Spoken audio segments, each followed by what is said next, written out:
What is going on, YouTube? I am Germ here. In my opinion, Qiyana is one of the best champions that Riot Games has released in quite some time. She's a ton of fun to play. Not super easy to pick up at the beginning, but she feels so rewarding to begin to master. She does a ton of damage. She's awesome in teamfights. She's really, really great. A ton of people play her mid lane. That is her normal position. But in higher elos, she is a very common jungler. In lower elos, she has an abysmal win rate. But pros and high-ranked players are making this work. So today, I'm going to take a look and see how people are able to make Qiyana jungle work, and hopefully we can learn some things so that we can make Qiyana jungle work in our games as well too. So we're getting right into today's video, which is the Season 10 guide to Qiyana jungle. Today we're looking at a replay from Qiyana, who is Misfits jungler in EULCS, LEC as it's called now. He is a jungler in EUS solo queue. He is challenger. This is a challenger game where he's going to be matching up against Lee Sin. He goes with the early invade.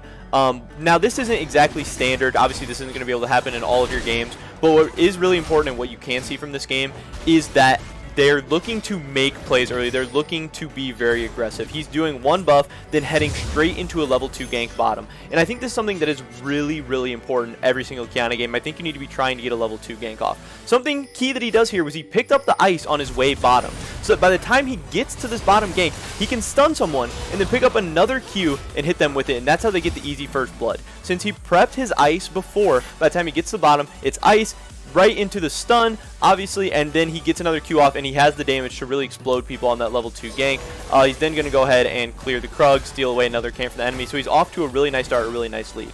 But the thing about Qiyana is that she has a terrible early clear. It's really slow, it's really unhealthy, so you can't just do like a standard camp-to-camp full jungle clear. You need to go for ganks, you need to be aggressive early and often, you need to create chaos. That's why Qiyana jungle games specifically can be so volatile, because if you get early ganks off that are successful, if you get early skirmishes off and you win, if you get early invades off and get kills, you're going to snowball out of control and just absolutely carry the game. But if you fall behind, if some of those aren't so successful, you're going to be behind massively and you're not going to be as useful, because as we all know, obviously assassins are not as good from behind. So then Qiyana goes right back bottom, gets some summoner spells down. And he's just making plays already at the beginning, but he's definitely falling behind because Lee Sin by now has taken 3, maybe even 4 camps. So even though he did set up for the 1 kill, he's probably behind Lee Sin a little bit in terms of XP. What is nice about Qiyana though is she's not as terrible from behind as some other assassins. Her ultimate ability is always going to keep her in games.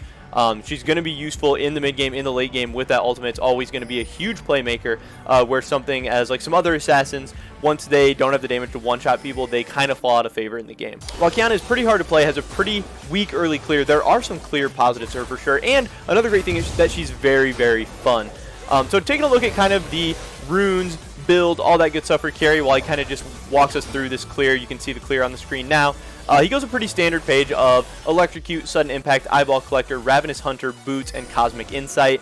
A lot of the Western pros do like to go for that Inspiration secondary on the Qiyana jungle. In Korea, we actually see a little bit more Precision secondary, so it's kind of just whatever your taste is. But in this video, we are taking a look at that Inspiration secondary with the Boots and the Cosmic Insight, and it has a very good win rate. The Inspiration's fine too. He goes right back into another bot gank. He's staying aggressive. His team does die here, but since he does have a ton of mobility, the invisibility, he's able to get in and out of sticky situations. But now the Lee Sin is really far ahead. Now the Lee Sin had time to farm and get a successful gank off. He is very far behind, and we're going to get to see kind of how the Qiyana can work even while being behind. As far as the build, he's going skirmishers into warrior, very, very standard.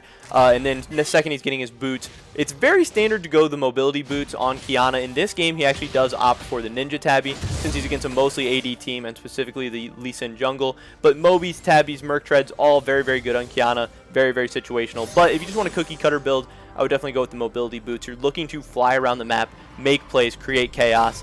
And that creating chaos, that style of just chaotic, explosive gameplay is great for solo queue, where things aren't as coordinated. You can make huge plays happen. So that's that mindset you have to be in for the Qiyana. After the boots, it's just full lethality from there. Drakthar, Youmuu's, Edge of Night, all that good stuff. And then with your last item, or somewhere in the middle there, if you want to go more defensive, you have the option of GA. A Last Whisper item can also be good sometimes if there's somebody that you can't necessarily assassinate, or like Maul of Malmortius is going to be a little bit better of a defensive item as well. There you can see there, another great thing about Qiyana jungle is her amazing ganks. Having click on CC makes it so good for ganks. You get a dash, click on CC, and then your rock after that for an execute. Her ganks are so good. Her early skirmishing is really good because of that too. Having that click on CC for an assassin is always going to be very strong. So looking to get early ganks off because you're not afraid of counter ganks. If counter ganks do happen, you're able to fight them off as well.